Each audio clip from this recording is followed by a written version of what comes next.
It's the kind of discovery that leaves an entire nation speechless.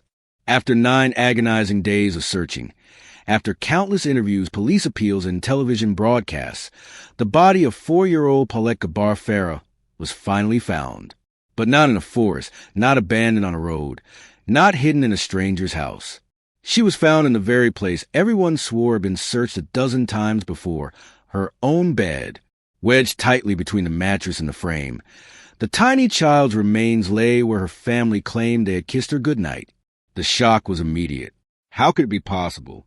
How could an entire household, multiple investigators, and even sniffer dogs have failed to notice a dead child just a few steps from where she had last been seen? To this day, the disturbing answer remains tangled in questions of neglect, cover-ups, and perhaps something even darker. Signature intro. Before we begin, I want to thank my amazing viewers and subscribers for your support through your likes, shares, and comments. Your engagement helps make these stories more meaningful. If you're new here, be sure to hit that subscribe button and join our growing community of true crime enthusiasts. To truly understand the weight of this tragedy, we must begin not with Paulette's death, but with her life. Paulette Gebara Farah was born on July 20th, 2005, in Huixquilucan, a wealthy suburb of Mexico State, just outside Mexico City. From the moment she arrived, her parents, Lizette Farah and Mauricio Gebara, knew she would need extra care. Paulette was diagnosed with a developmental disability that affected both her motor functions and her speech. She had difficulty walking, spoke only in fragments, and depended heavily on those around her for daily needs. And yet, to those who knew her best, Paulette was described as radiant.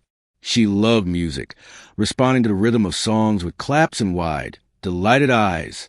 She adored her older sister and often followed her around the house, sometimes struggling to keep up, but never giving up. Family members recall how she had an infectious smile, one that could light up a room even in her quietest moments. Her condition meant she was more vulnerable than most children her age. But it also meant her family, her parents, her sister, and the team of nannies and therapists who cared for her, became the center of her small, carefully structured world. On the surface, the Gebara Farah household was privileged. They lived in an upscale apartment complex in the Interlomas neighborhood, known for its modern buildings, private security, and wealthy residents.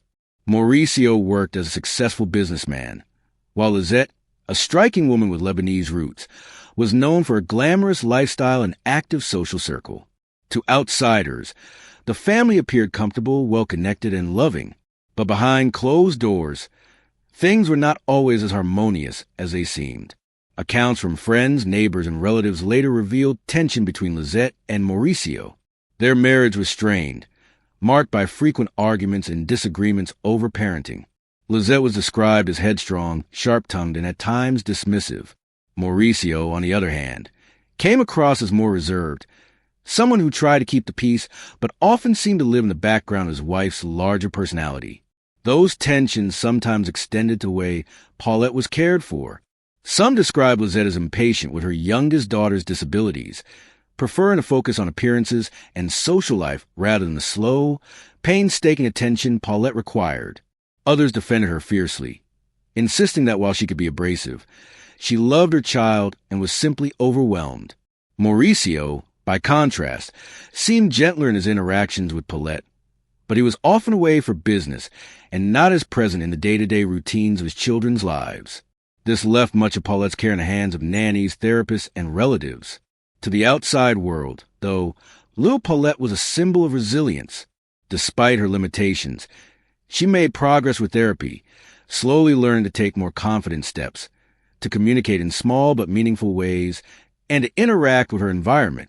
For a family with resources, she had access to opportunities many children in similar situations in Mexico could only dream of, which is what made her disappearance all the more baffling. On the evening of March 21st, 2010, everything appeared routine in the Gebara Farah household. Paulette was put to bed in her small pink room, tucked in by her nanny, with her stuffed animals surrounding her. Her sister slept in the next room. The apartment was locked. There were no signs of forced entry, no strange noises in the night. But by the next morning, March 22nd, Paulette was gone. According to her mother, Lizette, she awoke to find Paulette missing from her bed. Panic set in immediately. A child with Paulette's disabilities could not simply wander off. She struggled to move independently, and the idea of her somehow unlocking doors or navigating stairs on her own seemed impossible. Lizette called the authorities quickly, and soon the case of missing 4-year-old in an affluent neighborhood was all over the news. Cameras showed Lizette in front of reporters, her eyes hidden behind large sunglasses, making public appeals for her daughter's safe return. Mauricio also appeared before the press, though his tone was more subdued, almost resigned. Within hours, Paulette's disappearance had become a national story in Mexico. The case had all the elements of a media storm: a wealthy, photogenic family, a vulnerable child, and a mystery that tugged at every parent's worst fears. News anchors replayed Lizette's interviews, sometimes questioning her flat effect, her unusual phrasing, or her apparent focus on her own discomfort rather than Paulette's plight. The apartment complex in Interlomas was swarmed with police, investigators, and journalists. Sniffer dogs were brought in. Volunteers handed out flyers. The family's apartment was searched top to bottom, or so the public was told. But as days stretched into a week, hope began to dim. Authorities admitted they had no strong leads. No ransom note had surfaced. No suspicious figures had been seen on security cameras. And all the while, Paulette's parents gave contradictory accounts, sometimes stumbling over details or contradicting each other in interviews. The cracks in the story were beginning to show. It's often said that when a child goes missing, investigators first look inward, at the family. And in Paulette's case, those closest to her quickly became the center of suspicion. Lizette, in particular, drew attention for her strange behavior. In one interview, she seemed frustrated not by the disappearance itself, but by the way it had disrupted her life. In another, she slipped into the past tense when referring to Paulette, as if acknowledging an outcome no one had yet confirmed.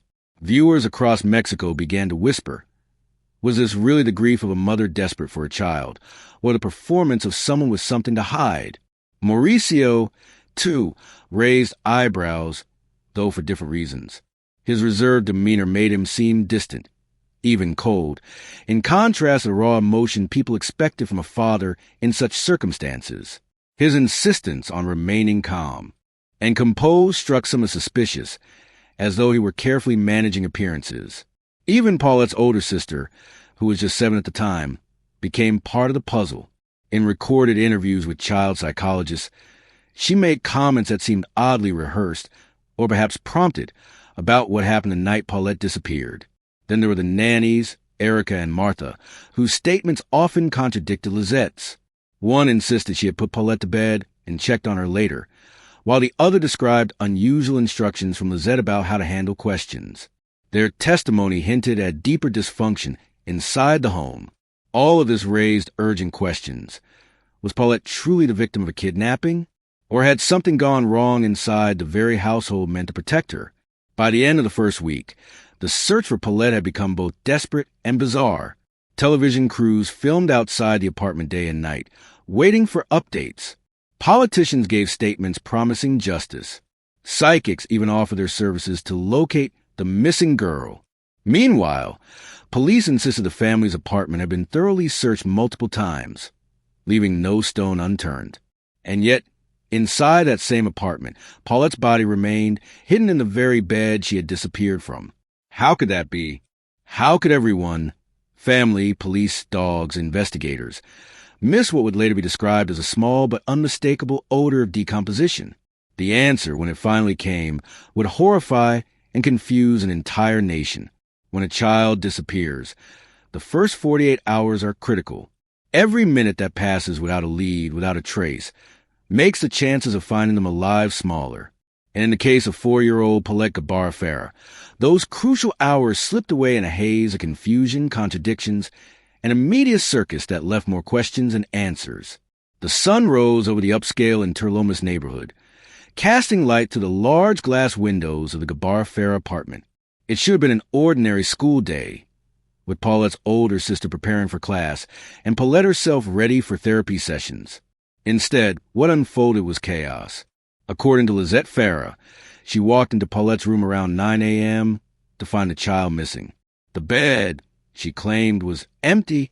Her blankets were disturbed, as though someone had quietly lifted the child from her sleep. Panic, she said, spread instantly.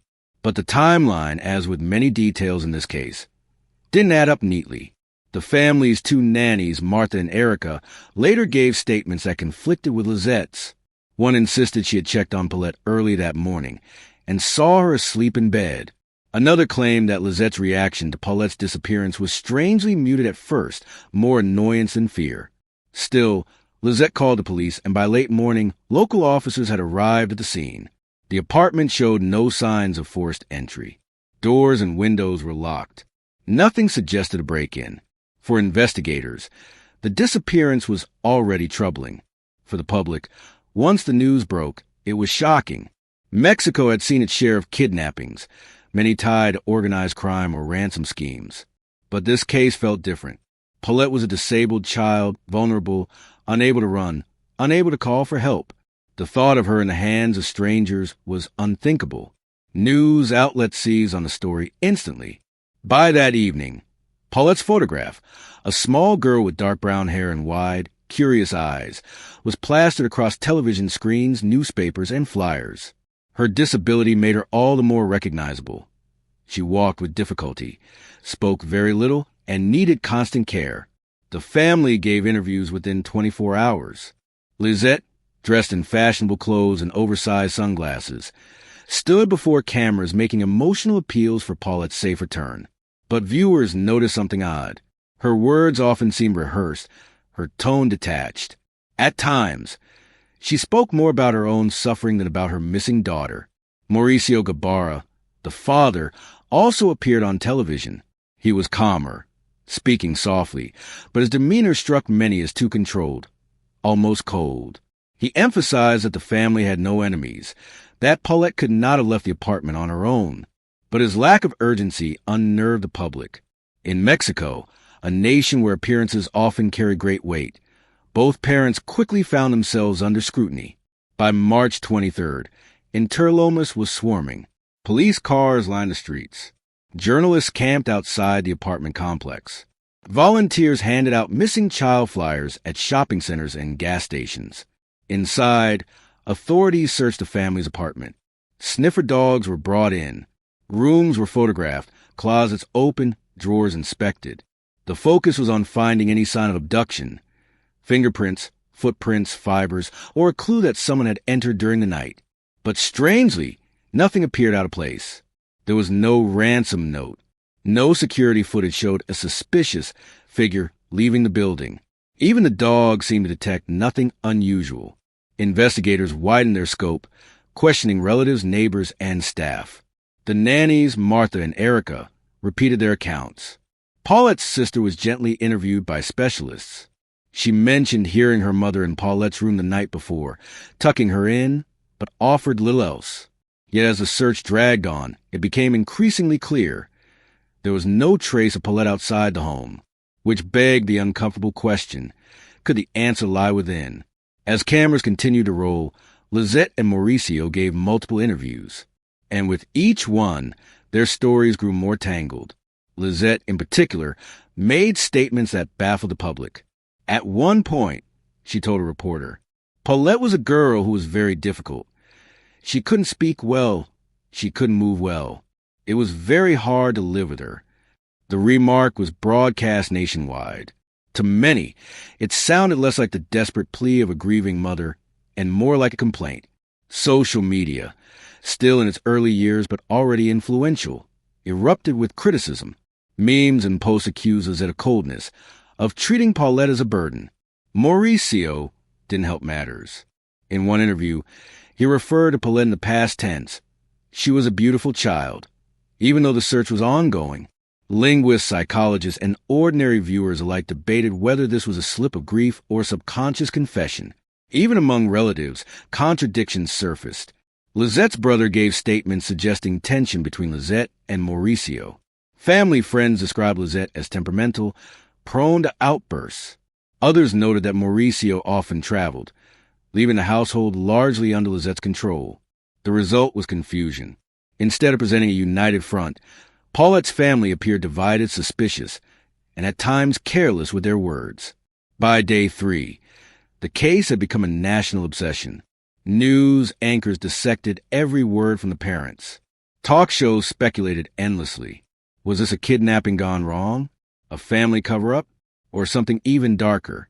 In one now infamous clip, Lizette sits casually on the very bed where her daughter's body would later be discovered, talking to journalists about how she just wanted Paulette home. Watching that footage later, the public couldn't believe their eyes. If the body was truly there all along, how could no one, not the mother sitting on the bed, not the police with their search dogs, not the investigators lifting mattresses and opening drawers, have noticed the smell, the presence, the weight of a child wedged inside? As the news broke, Mexican media outlets erupted with wall-to-wall coverage. What had once been framed as a heartbreaking missing child case now morphed into a story of scandal, incompetence, and possible corruption. Public opinion quickly turned hostile, not only toward the official explanation, but toward Paulette's parents themselves. Many began to suspect a cover-up, fueled by the bizarre inconsistencies in their behavior during the investigation. Lizette, Paulette's mother, had appeared on camera throughout the search, her demeanor sometimes detached, even oddly defensive. Viewers scrutinized her body language, her tone, her choice of words. Was this the grief of a mother, or the performance of someone hiding the truth? Her father, Mauricio Gebara, seemed quieter, more cautious, but his lack of visible anguish also drew criticism. Why weren't the parents tearing the city apart for their missing daughter? Why were they giving interviews instead of demanding answers? The contradictions, combined with the improbable discovery, created a perfect storm of suspicion. The public reaction was immediate and fierce. Protests erupted, with citizens demanding justice for Paulette. Social media, still relatively new in 2010, became a powerful tool for collective anger. Hashtags, forums, and blogs exploded with theories. Some believed the parents were directly involved, others suspected the nannies. Still others believed powerful influences were protecting the family. And underlying it all was a deep mistrust of the authorities. In Mexico, faith in the justice system has long been fragile. Corruption, cover-ups, and incompetence are frequent accusations. So when the prosecutor declared Paulette's death an accident, many Mexicans simply didn't believe it. To them, this wasn't just about one child.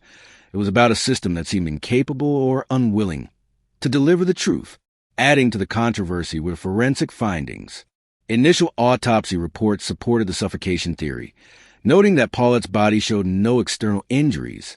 Toxicology tests came back negative for drugs or poisons, but skeptics pointed out the gaps. If she had suffocated accidentally, why hadn't anyone heard her struggle? Why hadn't the dogs alerted to her presence in the bed? And how had decomposition odors been overlooked during repeated searches? Some experts suggested that the body may not have been in the bed the entire time, raising the chilling possibility that she was placed there later. If true, that would mean someone inside the household had staged the scene. The spotlight quickly turned to Paulette's parents. Lizette's televised interviews were dissected endlessly. In one, she stated that Paulette wasn't like other children because of her disability, a comment that shocked viewers and fueled accusations that she didn't care for her daughter. Mauricio, meanwhile, claimed he had been away on a business trip the night of Paulette's disappearance, a detail that, while possibly innocent, added another layer of suspicion. Then there were the nannies. Both women had lived in the household and were among the last people to see Paulette alive. Their testimonies clashed with Lizette's in small but significant ways, creating contradictions that investigators struggled to reconcile. Every statement, every gesture, every inconsistency became fuel for conspiracy theories. By the time Paulette was laid to rest, her case had already become one of Mexico's most infamous modern tragedies. Instead of closure, the discovery of her body in her own bed left the nation with more questions than answers. Was her death truly a freak accident, a once-in-a-lifetime tragedy no one could have predicted? Or was it the result of negligence, deceit, or something darker? The official narrative said one thing, but public opinion, shaped by outrage and mistrust, told another. And for Paulette, the little girl whose life ended in confusion and controversy, the truth seemed forever trapped between those two worlds. What do you think about the official explanation? Do you believe Paulette's death was truly an accident, or was there a cover-up at play? Let me know your thoughts in the comments. The discovery of Paulette Gebara Farah's body inside her own bed should have brought answers. Instead, it left only deeper confusion. How could a child, searched for across the country, covered in newspapers and television specials, found after 9 long days, be lying all along in the very bed where she was last seen? This single fact turned Paulette's death into one of the most mistrusted cases in Mexico's modern history. Authorities announced that Paulette's death had been the result of a tragic accident. According to the official report, the 4-year-old, who suffered from motor and speech disabilities, slipped into the gap between her mattress and the wooden frame of her bed. Unable to free herself, she suffocated. The explanation painted a picture of a child unable to cry out loudly enough to be heard, her body trapped in a position that left her helpless. Officials said there were no signs of struggle, no evidence of external violence, and no indication of forced entry. Forensic reports declare that Paulette's death was asphyxia due to obstruction. But for the public, the ruling was almost impossible to accept. How could a massive search, involving trained dogs, police officers, investigators, volunteers, and media crews, have failed to notice a child lying dead in her own bed? How could the smell of decomposition, which typically sets in after only a few days, have been missed inside a bedroom where investigators had spent hours? These questions were not just whispers among neighbors. They became front-page headlines. And in those headlines, a new narrative began to take shape, one of cover-ups, lies, and a justice system that could not be trusted. From the earliest days of Paulette's disappearance, the behavior of her parents, Mauricio Gebara and Lizette Farah, had been under scrutiny. Cameras had captured their conflicting statements, their visible discomfort in front of press, and their unusual interactions. Lizette, in particular, drew public attention. During interviews, she seemed detached, more concerned with her own reputation than with the desperation of a missing child. In one televised appearance, when asked to describe her daughter, she gave curt, almost dismissive answers. Critics accused her of lacking maternal emotion, of being too composed at a time when grief should have been overwhelming. Mauricio, on the other hand, appeared more traditionally distraught, yet his calmness, too, raised suspicion, as if he were holding something back. Together, their contrasting demeanors only fueled speculation. Were they hiding something? Did they know more than they admitted? The story hit a nerve in Mexico because it combined two elements that rarely intersected so publicly: the vulnerability of a disabled child and the privilege of a wealthy family. Many wondered aloud whether Paulette would have received the same media attention if she had been born into poverty. Others accused the authorities of dragging their feet because of the family's social connections. Television cameras were even allowed inside the apartment, broadcasting images of Paulette's pink bedroom, her small bed, her toys neatly arranged. To viewers, it felt invasive, as though the family had turned a tragedy into a show. But for Lizette, who often seemed eager to appear before cameras, it was another stage. Behind the scenes, detectives were under immense pressure. Every day, without results, fueled public anger. Every contradictory statement from a family deepened suspicions. And every news broadcast that replayed Lizette's odd interviews made it harder for authorities to control the narrative. Some investigators privately suspected that Paulette had never left the apartment, that she had died inside, perhaps by accident, and that someone was covering it up. But without a body, without evidence, they could not accuse. The Attorney General of Mexico State, Alberto Bazbaz, personally took charge of the case. His presence signaled how politically sensitive the situation had become. Bazbaz gave frequent press conferences, assuring the public that progress was being made. Yet his words often rang hollow. By March 25th, 3 days into the disappearance, the mood shifted from hope to dread. Vigils were held. Candles burned outside the Interlomas apartment complex. Strangers left stuffed animals and handwritten notes for Paulette. Inside the apartment, however, life seemed strangely staged. Reporters noted that Lizette appeared almost rehearsed in her public statements. At one point, she even criticized the police for disrupting her routine. Mauricio, meanwhile, spoke less and less, retreating into silence. By March 27th, investigators began questioning whether the parents should be treated not as victims but as suspects. Both Lizette and Mauricio were placed under a form of house arrest, unable to leave the city. Their phones were tapped, their movements monitored. The nannies, too, were subjected to intense questioning. Their testimonies revealed inconsistencies, particularly about who last saw Paulette alive and what time she had been put to bed. Some investigators felt the nannies were afraid to speak openly, perhaps out of fear of Lizette's temper or influence. As the days wore on, public opinion turned harsh. Many Mexicans began to openly accuse Lizette of involvement. Her detached demeanor, her awkward statements, her reputation for being impatient with Paulette's disability, all that painted her as a villain in the public imagination. Mauricio, though less visible, was not spared. Some accused him of enabling Lizette, of knowing more than he admitted. Others saw him as weak, overshadowed by a domineering wife. By March 29th, a full week after Paulette disappeared, the story had become less about a missing child and more about a dysfunctional family under a microscope. And still, the central mystery remained. Where was Paulette? The search stretched into its 9th day. By then, hopes of finding Paulette alive had nearly vanished. Authorities had scoured the neighborhood. Volunteers had combed through parks, streets, and even dumpsters. Psychics had been consulted. Leads had been chased down and abandoned. And yet, the answer lay closer than anyone could have imagined, closer than the police dogs, the investigators, and even Paulette's own family had ever admitted. On March 31st, 2010, the case would take a turn so shocking, so incomprehensible, that it left an entire nation stunned. Because Paulette had been there all along. It was the 9th day since little Paulette Gebara Farah had vanished from her home in Huixquilucan, Mexico. For more than a week, her case had consumed the nation. Her face plastered on TV screens, newspapers, and missing person posters that fluttered on light poles and storefronts. The search for Paulette had grown into one of the largest in Mexican history, involving state investigators, local police, canine units, neighbors, and volunteers from across the region.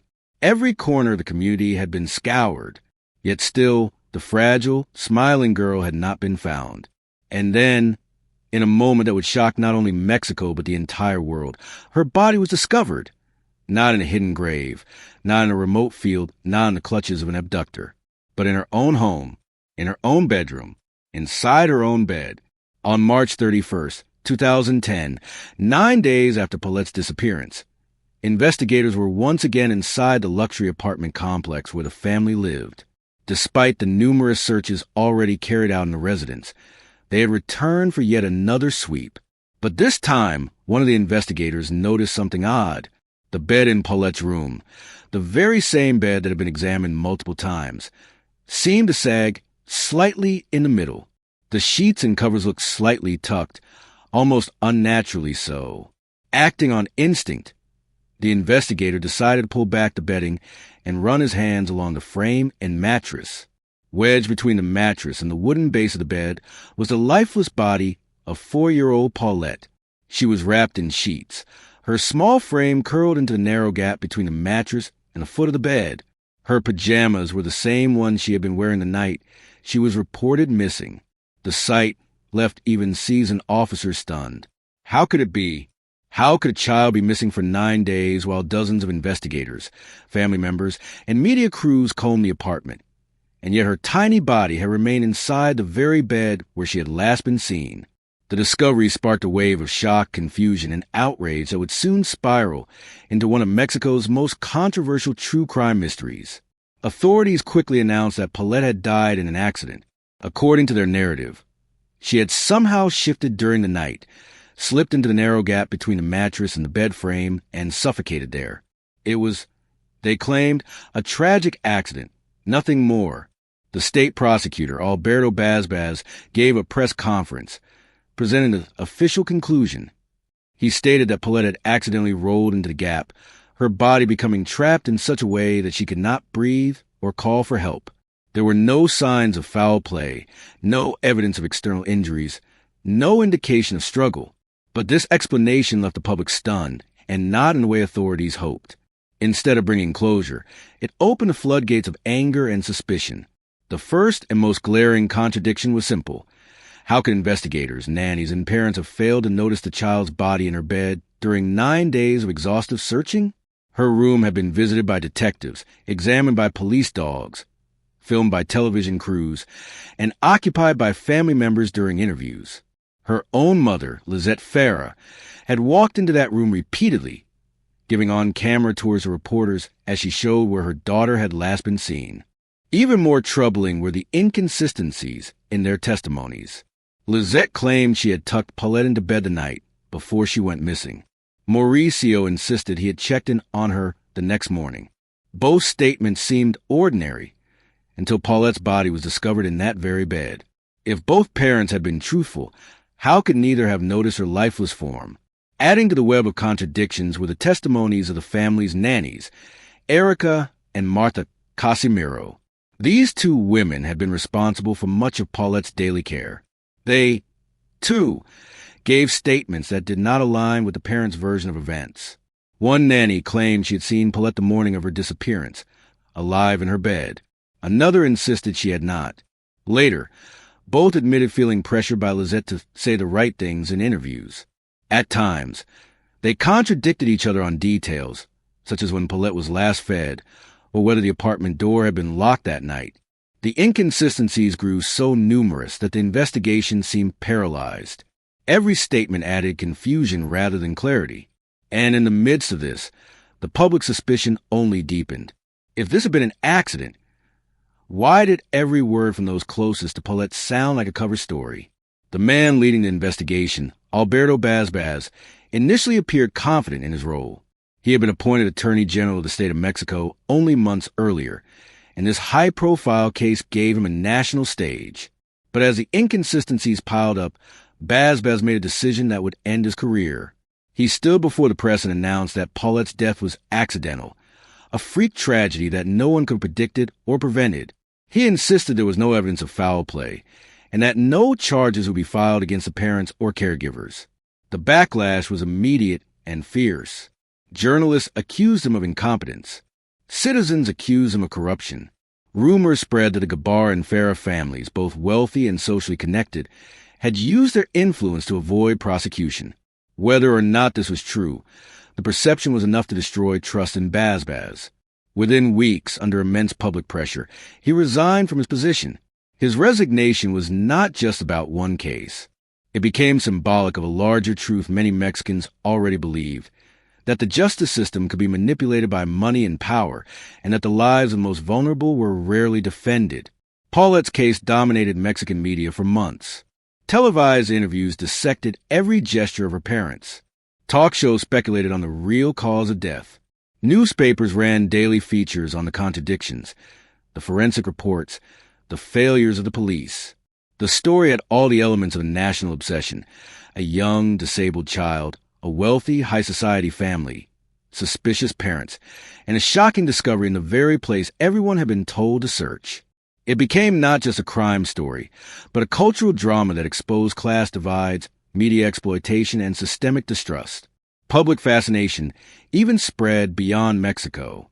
International outlets picked up the case, often framing it as an example of corruption and incompetence in Latin America. Paulette's name became known far beyond her neighborhood in Huixquilucan. In the years since Paulette's death, her parents have lived under a shadow of suspicion, though never convicted of any crime. Lizette Farah faced the harshest criticism. Her cold demeanor during interviews continues to circulate online, fueling speculation that she knows more than she ever admitted. She has lived a relatively private life since, avoiding media whenever possible. But for many in Mexico, she remains a figure of distrust. Mauricio Gebara also stepped away from public life. While less vilified than Lizette, he too remains linked to a case that many believe was never fully resolved. He has repeatedly denied any wrongdoing, maintaining that Paulette's death was a tragedy, not a crime. The nannies, Erica and Martha, gave fewer interviews after the initial storm. They, too, were never charged, though their early contradictions left many wondering if they had been pressured into silence. Today, more than a decade later, Paulette's case still lingers in Mexico's collective memory. It is a story retold in documentaries, referenced in television shows, and debated on social media. For many, It represents more than one child's death.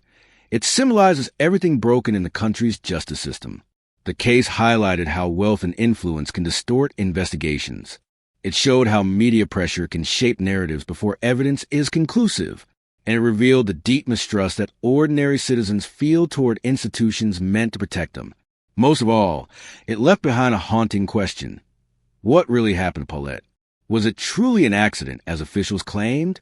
Or was her death the result of negligence, or even violence, covered up by those with power?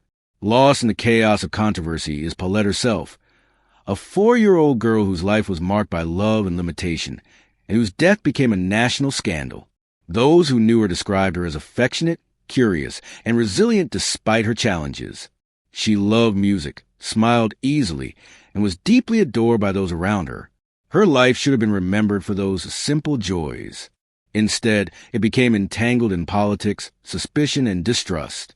Yet perhaps, by continuing to tell her story, we honor her in another way, by refusing to let her memory be buried beneath unanswered questions. And that brings us to the end of this case, a story so disturbing it leaves you questioning how many others are suffering in silence. What are your thoughts on this case? Let me know in the comments. If this story shook you, there's more on the channel that dives into cases just as haunting. Don't forget to subscribe, hit that like button, and share this video. It helps keep these stories from being forgotten. Thanks for watching, and I'll see you in the next one.